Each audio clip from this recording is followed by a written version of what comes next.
Welcome to another Blender tutorial. In this video, you will learn how to create this lovely flat 2D shader with optionally animated outlines in Blender. So let's get started. At first, make sure you have set your render engine to Eevee. I will use a low poly tree from the Blender Kit add-on for the presentation, but you can use any model you want. In general, this effect looks well on objects with round areas, but you can use it on any model, of course. After importing my tree, I open the shader editor and delete everything except the principled BSDF node, because that's where most of you will start. So at first, to achieve a flat single colored shader, you want to have the base color to full black and the specular at 0. By this, you won't have any light interaction and the model will display only the emission color at the bottom of this node, where you set the emission strength to 1. Alternatively, you could just use an emission or a RGB node, but later on I will need a feature of the principled BSDF node, that's why I use it now. I do the same process with the tree trunk material, base color black, no specular and emission strength to 1. My tree consists of two separated objects, which is fine, but to show you that this effect works on joint models too, I will join the leaves and the trunk with Ctrl J and proceed with this single model.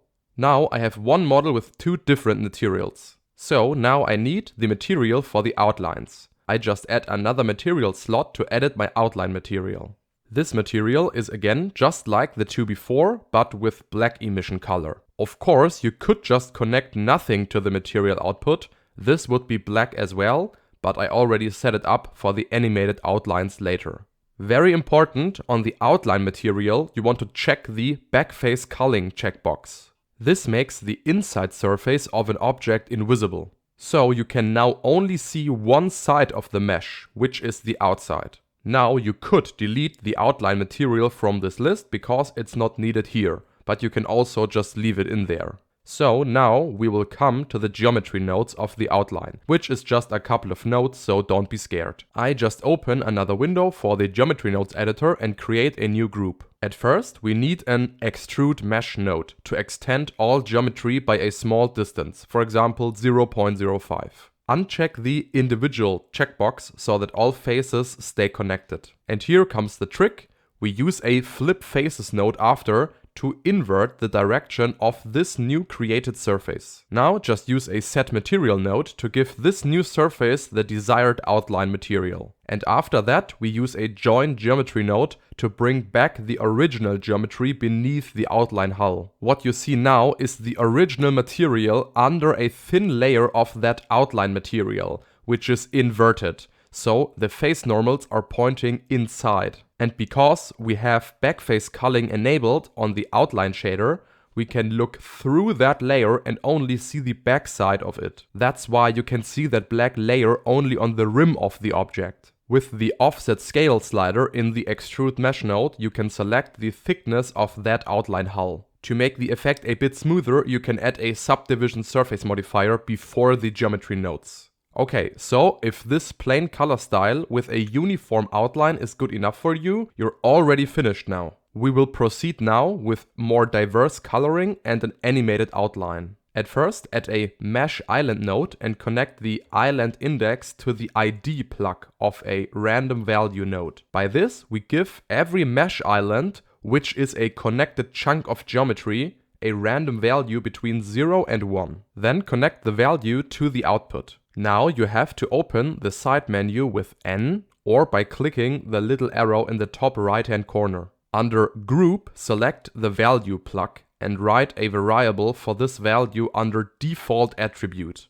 I call this value island. After you've done this, you can close the side menu again. So now every one of these connected pieces has a value of 0 to 1. We can use this then for the coloring. Now we can just use this in the shader editor with an attribute node. Write island in the attribute name. Then connect the factor output of the attribute to a color ramp and that to the emission color input of the principled BSDF node. Don't forget to also write the attribute name, which is island, to the output attributes, so it can be transferred correctly to the shader. Now you can see the attribute as a gray value on the mesh islands. On the color ramp, you can now change the contrast by sliding the color markers closer to each other, and you can pick different colors for the lowest and the highest value. If you do this like here, you can have like different variations of a color randomized on all mesh islands. By this, you could have a tree with variations of green, yellow or red leaves, for example. Just play a bit around with the colors or add new mesh islands to have a wider variety of these color values displayed. Now the only missing piece is the animated rough outline. So let's get to that. At first, we have to open the outline material in the shader editor.